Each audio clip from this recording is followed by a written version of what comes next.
Premier endroit bizarre, San Francisco, une petite ville, grande ville, pardon, de la banlieue ouest des États-Unis. Des gens très riches, très gâtés, les bourgeois d'entre les bourgeois, les nantis d'entre les nantis. Et il y a des jeunes garçons et des jeunes filles qui ont 16 ans, qui ont 18 ans, qui ont 20 ans, qui d'un seul coup disent à leurs parents « on ne veut plus, on ne veut plus. On ne veut plus de votre argent, on ne veut plus de vos valeurs, on ne veut plus de vos 3 voitures, on ne veut plus de votre culture, on ne veut plus de ce qui vous fait courir, de ce qui vous fait marcher. » Il s'habille d'un jean et d'un gilet à fleurs. Les chemises à fleurs, c'était Antoine. Non, mais un gilet avec des petits miroirs. Ils se mettent des fleurs dans les cheveux et ils partent. Et qu'est-ce qu'ils vont chercher? Ils vont chercher une alliance avec le cosmos. Ils vont à Ibiza, ils vont à Goa, ils vont dans les plaines de Woodstock. Ils vont chercher un contact avec cette terre, cette mère terre, qui a tant manqué et qui a tellement été évacuée, malgré ces alertes des scientifiques et malgré ces militants de la première heure, qui a été évacuée de la civilisation dans laquelle ils vivent. Et ils disent, stop, on n'en veut plus, on veut une autre culture, on veut une contre-culture. Et en même temps que naît ce refus, tout un mouvement, nous voulons voir Dieu en face. Timothy Leary, le LSD, qui veut fonder une religion sur cette recherche spirituelle, qui quelquefois d'ailleurs franchit certaines frontières de l'irrationnel, et ça on en parlera peut-être une prochaine fois, et nous voulons voir Dieu en face.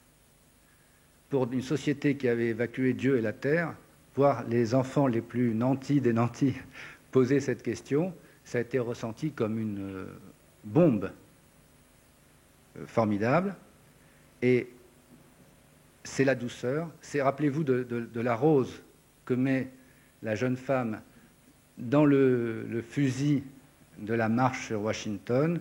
Rappelez-vous donc, première éclosion, en plein milieu de ce territoire triomphant de l'économie et du capitalisme, c'est ces enfants qui partent nus, quasiment nus, à la recherche du flower power, de la paix et de l'amour.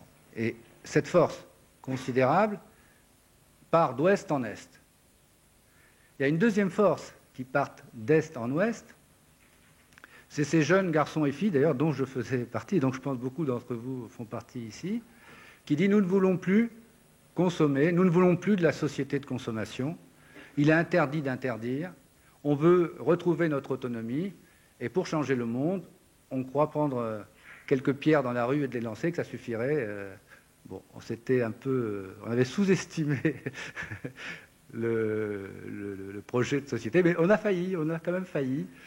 Hein, et donc, c'est ce mouvement de mai 68 qui répondait donc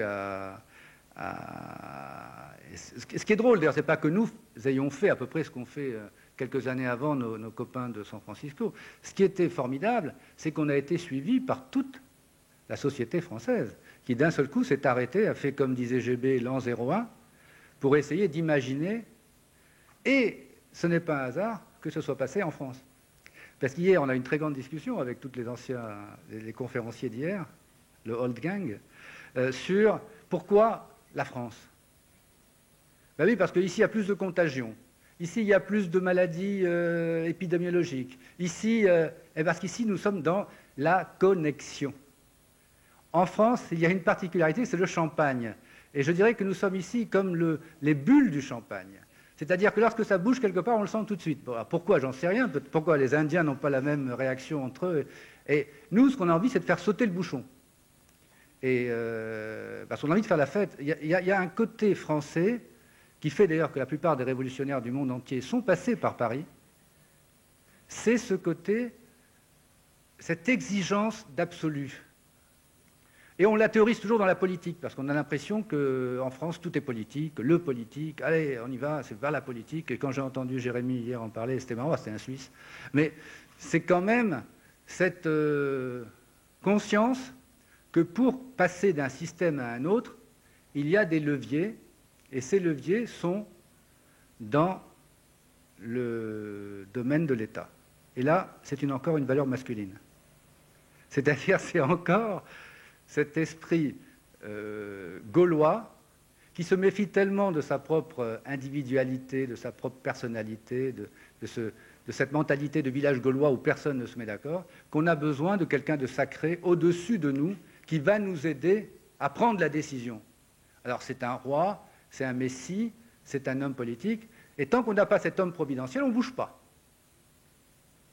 Alors il est vrai qu'on est un peu responsable. On a coupé la tête à un roi en 1793, qui était le représentant de Dieu sur terre. On a eu le droit d'avoir quelques retours du refoulé derrière. Hein. Et ce n'est pas un hasard si à chaque fois qu'un nouveau président ou qu'un nouveau chef se présente, on le déifie, ou on le sacralise tout au moins, ou on le royalise, ou on le monarchise. Donc, allons jusqu'au bout. Des hippies qui se promènent, des 68ards qui se soulèvent, et des dirigeants du tiers-monde qui disent « on ne veut pas non plus de votre modèle de développement ». Alors on les a pris pour des communistes, pour des extrêmes gauchistes, etc. En fait, ils disaient tout simplement « on ne veut pas se développer comme vous, parce qu'on sait, là d'où on part, on sait où vous êtes arrivés, c'est pas ça qu'on veut. On ne veut pas de ça. » Alors on les assassine, Lumumba, et quand ils sont gentils, ils trahissent leur cause et on les garde. Mais, donc, si vous voulez, il y a eu quand même ce mouvement et qui a convergé, pour moi, une date phare, 21 juillet 1969, où d'un seul coup, 2 milliards de personnes voient en même temps une même image.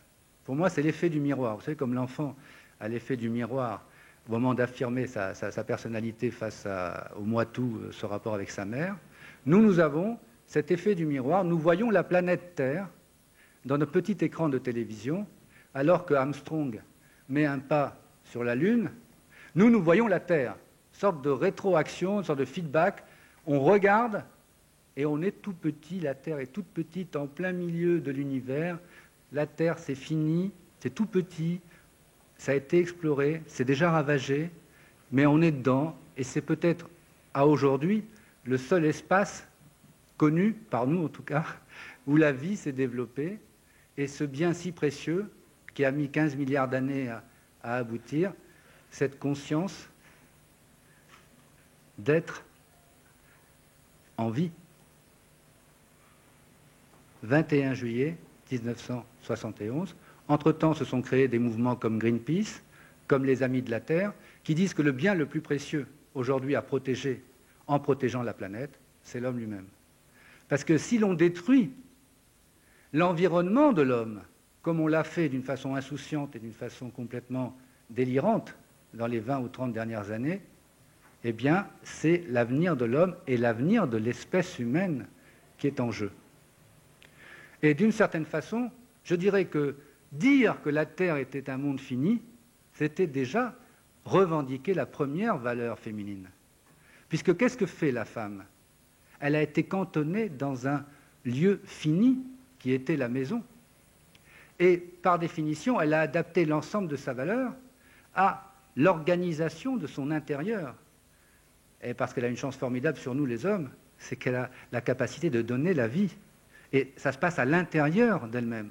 Donc à partir du moment où vous dites « le monde est un monde fini », il faut donner la parole à la femme, parce que c'est elle qui sait quoi faire avec un monde fini. Pas nous. Nous savons éventuellement aller sur Mars, nous savons aller sur d'autres territoires, d'autres lieux à explorer. Nous ne savons pas gérer ce qui est acquis.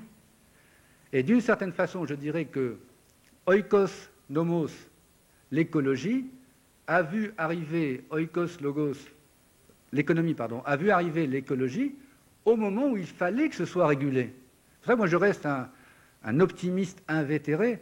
Je dis que si on croit dans cette intelligence du vivant dont nous avons parlé hier, il y a une sorte de miracle qui se passe. Au moment où on croit que tout est perdu, il y a une sorte de régulation, une homéostasie qui vient défendre la vie et qui fait émerger des acteurs au service de cette vie. Moi, j'appelle ça les bioacteurs, c'est-à-dire ceux qui disent « Écoutez, vous êtes gentils, on a fait jusqu'à présent comme ça, il n'y a pas que du mauvais, et la preuve, c'est qu'aujourd'hui, on a quand même réussi à bâtir ce que nous avons bâti. Et il ne faut pas jeter le bébé avec l'eau du bain, c'est ce qu'on disait à l'époque, beaucoup. Et par contre, il faut prendre les choses différemment.